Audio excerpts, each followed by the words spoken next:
Hi, everybody. Welcome back to another episode of We Go to Know You, the show where we want to know every single detail that makes you a Chivahermano or a Chivahermano outside Mexico. This is a very special episode because we're going to be talking to one of the founders of Chivas del Norte, podcast and Twitter platform that covers Chivas Femenil in all forms, exclusively in English. Let's go.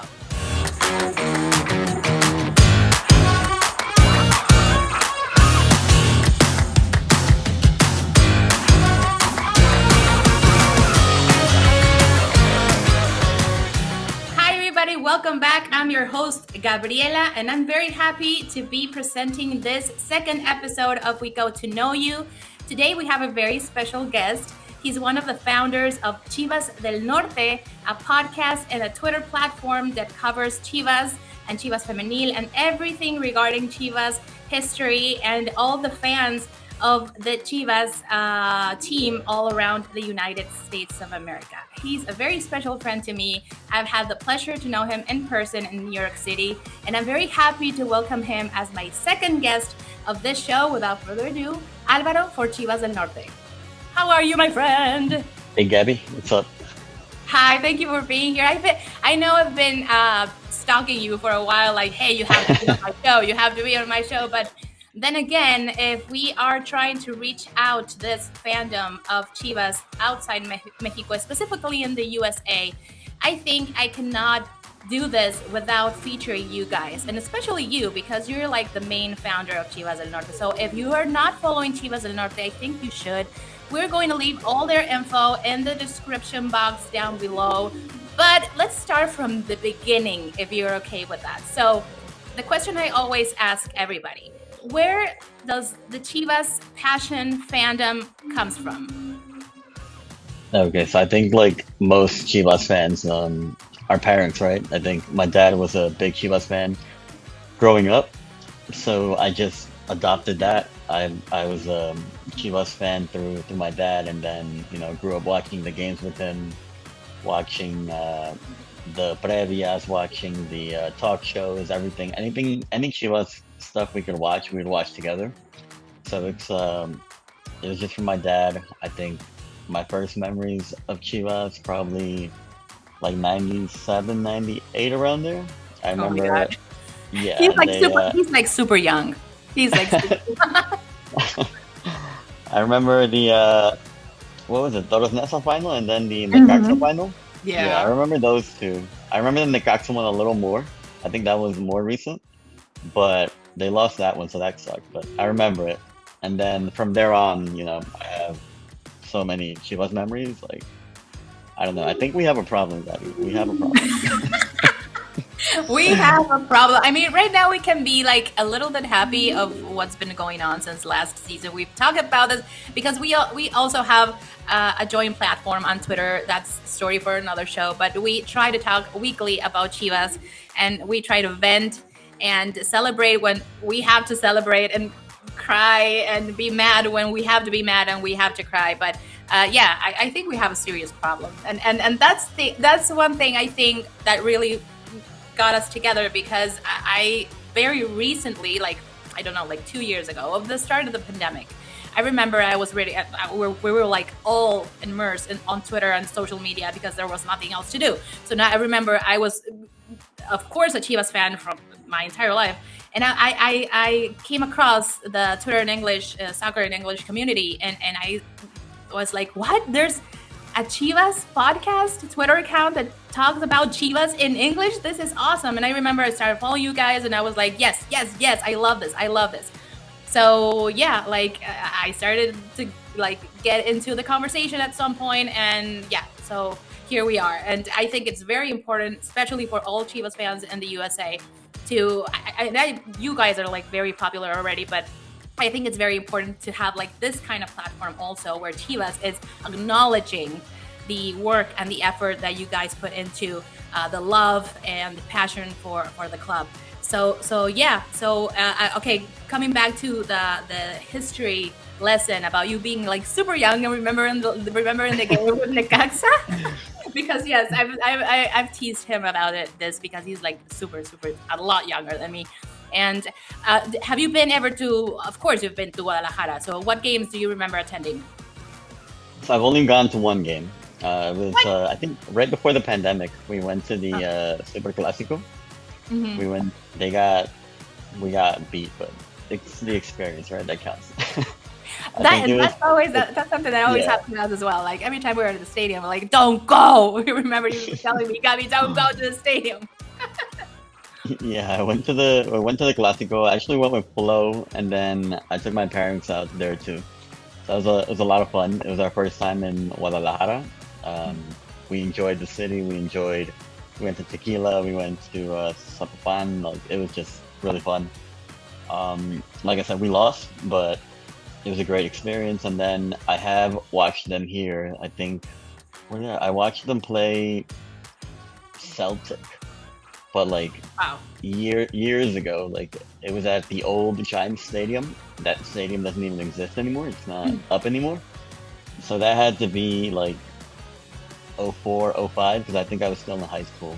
And then See what I mean? the and then I saw them play Bayern Munich at Red Bull Arena Hmm. a couple of years ago, and that was really cool. But it also kind of showed like how much better like the top elite European teams are compared to Liga MX team. It looked Yeah. like we were playing in slow motion that game, but it was still really fun. Like I like going out there. The Bayern fans were incredible. Chivas fans were incredible. It was fun. And then besides that, I think those are all the Chivas games I've been to. I haven't really been to Mexico for games too much, but I'm trying to go back. And then I really I want to know. catch my first Chivas Femenil game. That's what I really want to go to. I gotta Yeah, cross yeah, that yeah. off the bucket list. Yeah, you have to. You have to. It's funny because we like recently we've seen the Mexican national team touring in the USA, and you always see those stadiums packed. But I think the same thing happens when Chivas goes to the USA, and we're going to see that probably very soon with the Leagues Cup. But yeah, I think we've talked about this, and this is exactly why the we go to movement started because we have millions and millions of fans of Chivas in the USA and all around the world. We've known people from Brazil, from Australia, so we are everywhere. So I'm pretty sure that every time you've been to a Chivas game in the USA, it's been packed as well, right? Yeah, it's packed for sure. It's always fun meeting Chivas fans. Like now more than ever, I feel like there's a resurgence in Chivas popularity than it's normal, right? We're playing well. We just made a final, so there's more fans, and that's what something we've been talking about too. The team needs to start generating stars and popularity in order to maintain it. But now more than ever, I was at a concert the other day. I had a Chivas jersey on because I was like, I don't care. And a bunch of people like, hey, Chivas, Chivas, Chivas. And then you'll have like 2 years ago or something, I went to a rap concert in the Bayern Leverkusen jersey with Chicharito on the back. And people were like, Chicharito, Chicharito. I'm like, yeah. And it's like, yeah. I was like, yeah, hell yeah. And But talking about wearing jerseys, I have to stop you right there because I remember not so long ago you were on a strike. And you were like, "I'm not wearing oh any yeah. Chivas jersey at all." Tell me more about that. So we were what on like a really bad losing streak, right? And then I wore no, I think we were doing well, and I was like, all right, cool. Like I wore a jersey, and then they lost that game, and I was like, I'm not doing it again. Like nope, next day. Like I'm telling you, we have problems. That's like the superstition that we have. I Like know. And I remember I caught that from you because you were like, "I'm not wearing a jersey ever again." I'm like, "All right, me too. I'm not wearing it because apparently I'm the jinx." And yeah, I have to shake that curse off me because the last time I was at Akron, it was for the final in el partido de vuelta, and it was horrible. So yes, we have to do something about that, about this sickness, about this Chivas sickness that we have. So about the history and the story about you being a Chivas fan. What players from back then do you remember and idolize the most? so I get like a lot of flack. I think we've been on Twitter, and every time we ask about that, I always put Ramoncito at the top. Yeah. And then I have a lot of fans that are like Ramon Ramirez was the man, and I'm like I didn't really get to see him at his peak. I kind of saw him at the down the spiral of his career, like going down, right? Not I didn't see him play his best football for Chivas. And then Ramoncito was pretty much the guy from when I started being a fan to like late, right? Until he left Chivas. So Ramoncito was always my favorite player. Love his number 11. I want a Ramoncito jersey, like an old one, really bad. I just haven't been able to find one. Mhm. I have a Selección Ramoncito jersey, but not a Chivas one. I'm still on the hunt for that. And then obviously guys like Omar Bravo, Bofo Bautista, Medina, we were like that was like the glory days of the closest we've been to like glory days, right? Where Chivas was pretty much like the base of the national team, Yeah. where we had Osvaldo, we had Massa Rodriguez, Carlos Salcido, Venado, Bravo, Ramoncito, Bofo, like we were the national team, right? That was like And we were the base of the national so team. We were saying, yeah, like, we had those players, Marco Fabian we had, and then we had like a couple of anomalies that could have been great, but unfortunately faded out. mhm. But those are the Chivas players that I grew up loving. Now we have Chivas Femenil, which is relatively new, but already like we have like me and you Liga stands for the rest of our lives, right? Like that's it. Yeah. She's our favorite player of all time now. But yeah, those are my players that I grew up watching, and Ramoncito, that's the man. And talking about Ramoncito, now that you say it, again, because I'm much older than you, I do remember and I have very clear memories about Ramon Ramirez. So he Mhm. was my idol, and he is pretty much still. So imagine the heartbreak of seeing him at his Mm. prime, going down, and then going to America. Like that was a major and the ultimate heartbreak for me. Yeah. But okay, like whatever. But yeah, Ramon Morales is also up there.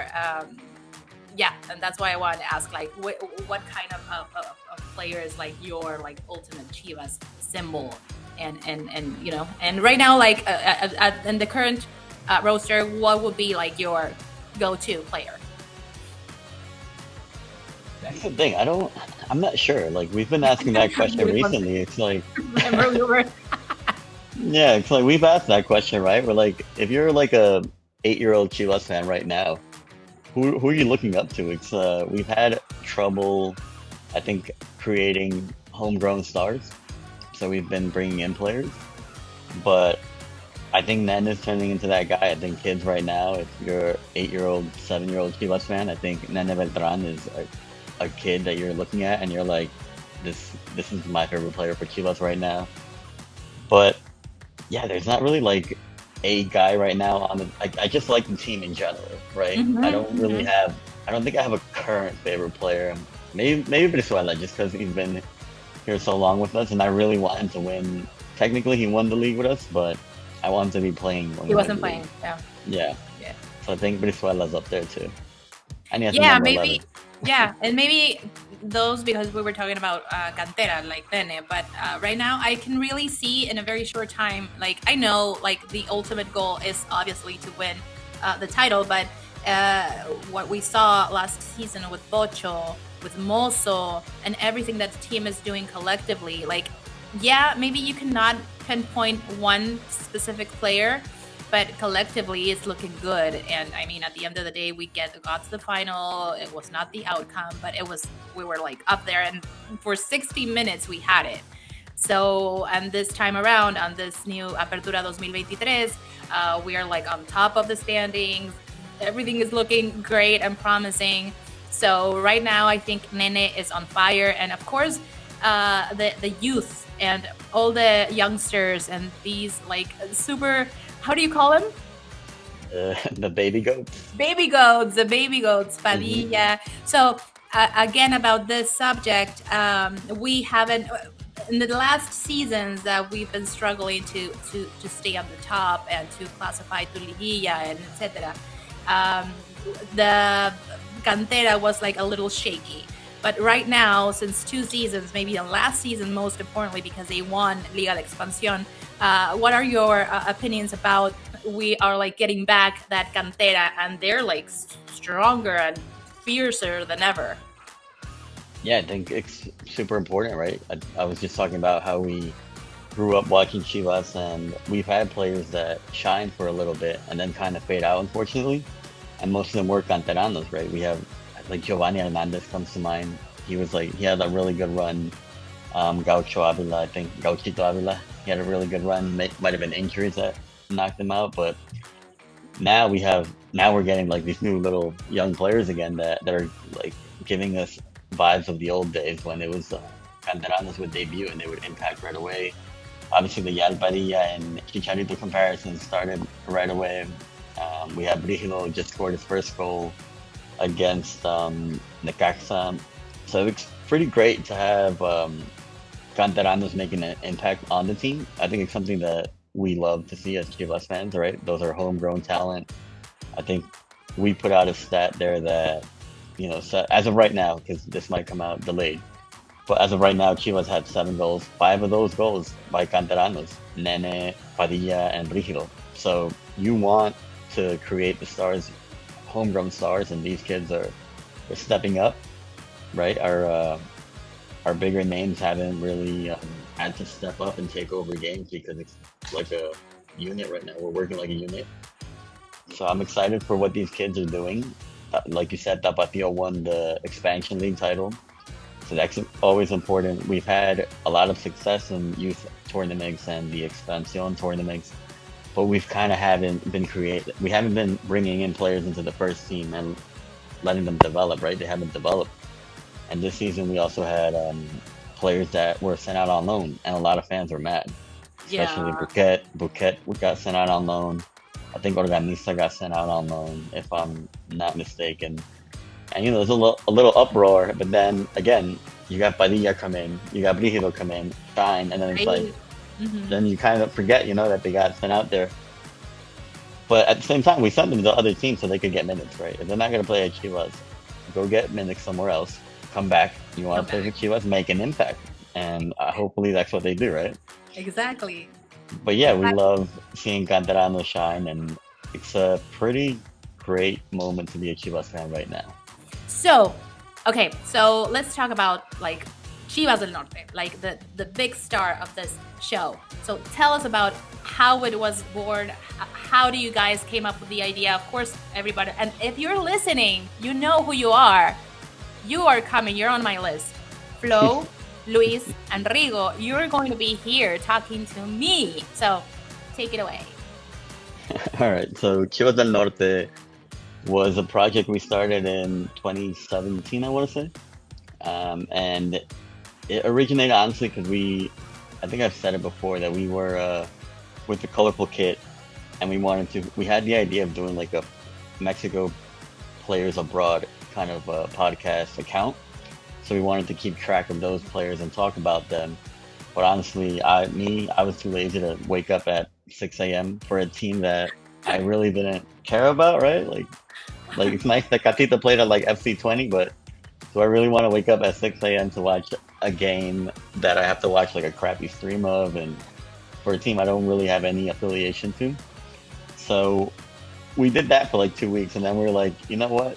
It's not great because it was just Raul. Raul was like a dedicated one. He Hmm. was the one talking for like 30 minutes, and me and Flo would be like, oh yeah, I did see that one goal, and then like it was just Raul. So we're like, Raul should find people that would actually watch those games and talk about them with you.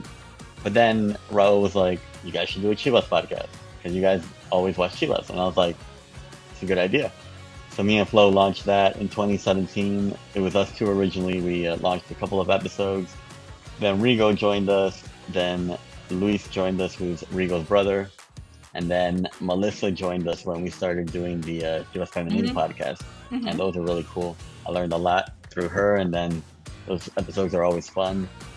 But yeah, we've been doing it since 2017. We've kind of been slacking on putting out podcast episodes, but I've been tweeting throughout every game, the gifts, the goals, opinions, asking people questions, getting, replies from Chivas fans. We have a Chivas Discord that is hectic sometimes, but pretty amazing. Great community in the Discord. Um, And then we're just tweeting about Chivas, talking about Chivas. We do the Twitter Spaces about Chivas. So it's just basically a way to get all this Chivas passion out of me, like Mhm. put it into something. So that's why Chivas del Norte was born. Yeah, and you also mentioned in We Go to Live the fact that you didn't have like much access to Liga MX news, so you thought that you would be a good um, communicator of this kind of news because you knew there were a lot of Chivahermanos in the USA, and I think that was like key to the project. Like eventually, you guys started to get a lot of popularity because you not only covered like the greatest team in Mexico, but you did it in English for every single person that, I mean, you can be Mexican American or you can be just first generation, but not everybody like gets the Spanish, like, like the, and you guys do it in English. It's like super helpful. Like we've got a lot of feedback of people like, this is so great because yeah, I can understand Spanish or I can follow some kind of the Spanish with the things that Chivas releases, but the fact that you now have Chivas and English content, it's like super good and helpful. And you guys been doing this for a while. So I remember when this project launched, a lot of people were like, "You Chivas cannot be talking or making content in English without acknowledging Chivas del Norte." And I agree 100%. And I agree. So ever since I had the opportunity to do this show like one on one with a Chivas fan, I was like, one of my first guests has to be Chivas del Norte and has to be Varo because I think it's very important to acknowledge and to showcase this kind of talent and this kind of effort that you guys put into every single game. Because okay, you've been lacking on the podcast production. That's fine. But you are very active on Twitter and you can see that every single game. So please, again, we're going to post the information about Chivas del Norte down below so you can follow them. And also please remember to follow us on our Twitter account in English at Chivas N underscore. So you can send us a tweet. And if you also want to be showcased and featured on the show, you can send us a DM through that account and we can reach out to you. And you can be here talking and letting me know all your Chiva fan story. So, again, what is next for Chivas del Norte? Right now, I don't know. People have been asking for merch, so maybe we'll Yay! get some Chivas del Norte merch out there. I know this, if the Discord watches this, they're gonna at me like a million times, merch, merch, merch. But I'm trying, all right. I'm trying. I can't get the colors right on the T-shirt that I have, but it's in the works. But just to go back to like the lack of English content that was out there, that was like another huge reason we did it, right? There was no. Now there's a ton of fan accounts and a ton of reporters that do it, right? They talk about Liga MX in English, they talk about three in English, and it's awesome, right? But to kind of be part of like the groundwork of that, and then watch it grow as far as it did, and now even the team has like a official Chivas English account. We goat you. We have these interviews that you're doing, which is awesome. So it's nice to see the community grow. Um, and it was fun. We've also had like amazing feedback. People that listen to the podcast, people that follow the account. They're like, "Hey, I am Mexican American, but I don't speak Spanish." Exactly. We have a lot of Mexican kids here, that Mexican American kids with Mexican parents that unfortunately don't learn Spanish, and they don't have a way of connecting with the league, right? Or Yeah. connecting with the team that maybe their parents love. They can't get, they don't have the right media, or they don't have the right way to connect to the team. So that's why we started doing it, and we would get DMs all the time like, "Hey, I love your account because I don't know Spanish like that, but you guys put everything out there, and looks like you guys do it from a fan view," which I think is super important too, right? The official accounts kind of have to be a little more professional and keep it PG. But as a fan account, we can And that's not really easy. we can really vent about Chivas. We can really say what's on our mind, and Right. that's great, right? We have the liberty to do that, and it's amazing. And that's, I think, also why people connected to Chivas del Norte, because it was like it's for the fan. And I say it all the time whenever we do record podcasts.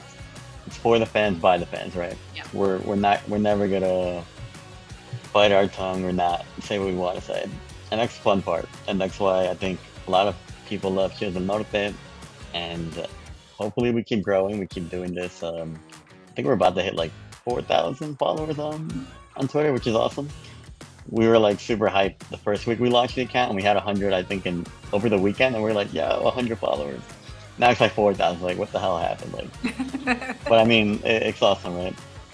Yeah, and I've been a fan since the minute I discovered you guys, and I've been a fan, and I've been trying to follow and retweet every single thing you post because again, I mean, at the end of the day, I live in Mexico, and but Chivas trusts me enough to try to do this content in English, and I have like this urge to try to give the voice. Like you guys and every single person that tries to cover and do content about Chivas in English, give them the proper platform to hey, like we're here. And I myself, I've told you this before, I've been a huge fan of the podcast and the Twitter account, and I think we've done a very good job together, like trying to like we talk like, hey, what's going on, hey, we're going to talk about this, or what was going on, do you heard about something, or whatever. And I'm sure you guys are going to grow even more with this, hopefully with this platform, with this interview, so everybody out there in the Chivaverse can know what you guys are doing for Chivas in English, because it's very important. And from the day one I was trusted with this, I was like, I need to have Chivas del Norte in this show and talk to them. Varo, this was a pleasure. I'm so happy that you were able to make time to chat with me and share your fandom story and the Chivas del Norte project story. And again, I'm going to try to reach out to other Chivas del Norte members so they can be here and talk to us about the Chivas del Norte podcast. But again, I was so happy to have you here. And any other announcements you want to make to everybody to know and follow Chivas del Norte? I mean, if you're in New York and you want to catch a Chivas game, I'm always down. I have I have a bar in Brooklyn that will play the games for us. We might not get sound, but that's really hard to get sound for any game in New York City. But if you're in New York, you want to catch a Chivas game, I'm always down. I put it in the Discord. If you're a Chivas fan anywhere in the United States and you want to find a bar to watch a game, come into the Discord, ask. There's always people asking. It was cool. Like some Discord members went to the final and met, and they were like all hanging out, and it's like, and they're putting pictures in the Discord, and I'm like, holy crap! Like they got together because they were in the Discord, and that's how, it's awesome to see. So yeah, just join the Discord. Let us know if you want to go watch a game. We could always help set something up. Maybe even Chivas could help us set something up. Watch parties in New York City or major cities in United States of America. But it'd be pretty dope. Awesome. Well, I make sure that happens hopefully very, very soon. So thank you so much, my friend, for being here again today and making time for us. And thank you everybody for watching. And we will see you next week for another episode of Go to Know You.